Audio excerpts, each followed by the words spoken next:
Hello বন্ধুরা, welcome back to my channel. তোমরা সবাই কেমন আছো? আশা করছি ভালো আছো। গলার অবস্থা খুবই খারাপ। পুরীর আরেকটা ভিডিও নিয়ে তোমাদের সঙ্গে চলে এসেছি, একটু অ্যাডজাস্ট করে নিয়ে আমার গলাটাকে নিয়ে। তো তারপর আমরা পুজো টুজো দেওয়ার পর আমরা 7 জন মিলে একটু রেডি হয়ে চলে এসেছি একটু বাইরে ঘুরতে। তো প্রথমেই ঘুরতে এসেছি গৌর বিহার আশ্রমে। তো আশ্রমে মেন গেট এটা। সবাই আসেনি, কারণ ওরা একটু বললো যে যাবো না, শরীর ঠিকঠাক নেই। তারপর সমুদ্রে ঢেউ নেওয়া এসবগুলো করে আমরা কয়েকজন এসেছি এখানে ঘুরতে। তো প্রথমেই দুটো এখানে রাস্তাটার মধ্যে দুটো পার্ট করে দিয়েছে, ঢোকার একটা, বাইরে বেরোনোর একটা। এই যে দেখছো দুদিকে দুটো হাতি, আর নেট দিয়ে দুদিকটা ঘেরা আছে। আর এই যে গণপতি বাপ্পা ঢুকেই। তো তারপর আমরা এখানে ঢুকেছিলাম, ঢুকে পরে কিছু এখানে টিকিট কাটতে হচ্ছিল আর কি, এন্ট্রি ফির জন্য। সেই এন্ট্রি ফিটা দিয়ে আমরা ঢুকবো। আর এই যে বাঁ সাইডটা দেখছো, এই বাঁ দিকটা মানে এই সোজা যেটা দেখা যাচ্ছে নেটের ওই পাশটাতে আছে একটা পার্ক। জায়গাটা খুবই সুন্দর, তোমরা যারা গেছো তারা অবশ্যই জানো। প্রচুর প্রচুর ঠাকুরের মূর্তি টুর্তি আছে, খুবই সুন্দর জায়গাটা। তো এখানে তারপরে ছিল জগন্নাথ দেবের মন্দির, সেটাও জগন্নাথ দেবের মূর্তি, সেটাও দুর্দান্ত দেখতে। আর তার ভেতরে ছিল একটা রাধা গোবিন্দের মন্দিরটা।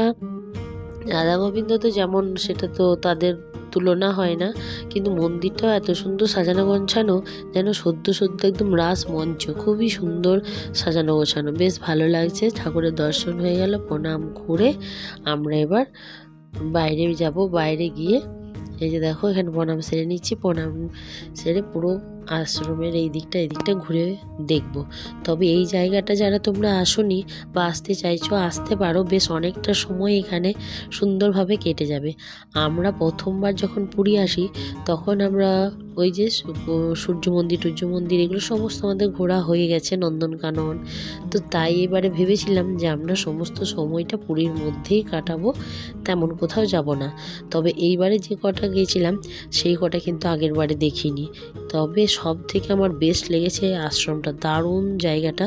হ্যাঁ, আর একটা জায়গাও গিয়েছিলাম, সেটা তোমাদেরকে পরের ভিডিওতে শেয়ার করবো। আর একটা জায়গাও খুব সুন্দর। এই যে দেখো রাধা গোবিন্দের মূর্তিটা দেখো কত সুন্দর, তবে অতটা ভালো বোঝা যাচ্ছিল না। আর প্রত্যেকটা জায়গায় এরকমভাবে ঠাকুরগুলোকে তৈরি করা আছে সুন্দর করে, আর লোকজনগুলো পরিষ্কার করছে। আর মাঝে মাঝে একটা করে এরকম ডাল করা আছে শুকনো, সেগুলোতে অনেক পাখি আঁকা রয়েছে। সুন্দর জায়গাটা, অনেকটা ভাগ করা আছে আর অনেকটা জুড়ে জায়গাটা। তো প্রথমবার যখন আমরা এসেছিলাম তখনও আমরা অনেক দিয়ে মিলে এসেছিলাম, আর এইসব জায়গাগুলো তখন ঘোরা হয়নি। সবাই মিলে এলে বেশ আনন্দ করে, সেই সময়টাও খুব আনন্দ করেছি। আর এবারেও আমরা ঘুরতে বেরিয়েছি, খুবই আনন্দ করছি। আর এই যে দেখো যারা বাকিরা আসেনি তাদেরকে মিসও করছি। সমস্ত অনেক অনেক ঠাকুর মন্দির আছে। আর এইখানে একটা আছে, এটা শুয়ে রয়েছে। তো প্রত্যেকটা জিনিস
এখান থেকে বেরোই, এবার বেরিয়ে পড়ে অন্য একটা জায়গায় যাব, সেটা তোমাদের সঙ্গে সেটাও পরের ভিডিওতে শেয়ার করব। রাস্তায় যাবার পথে দুদিকে এত কাজু বাদামের গাছ ছিল, কিন্তু বাদাম দেখতে পাইনি, থাকলে অবশ্যই তুলতাম, কিন্তু প্রচুর বাদাম গাছ ছিল।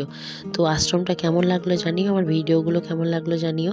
চ্যানেলটা ভালো লাগলে অবশ্যই লাইক কমেন্ট শেয়ার সাবস্ক্রাইব করে পাশে থেকো। ভালো থেকো, সুস্থ থেকো, ফিরে আসবো একটা নতুন ব্লগে। বাই।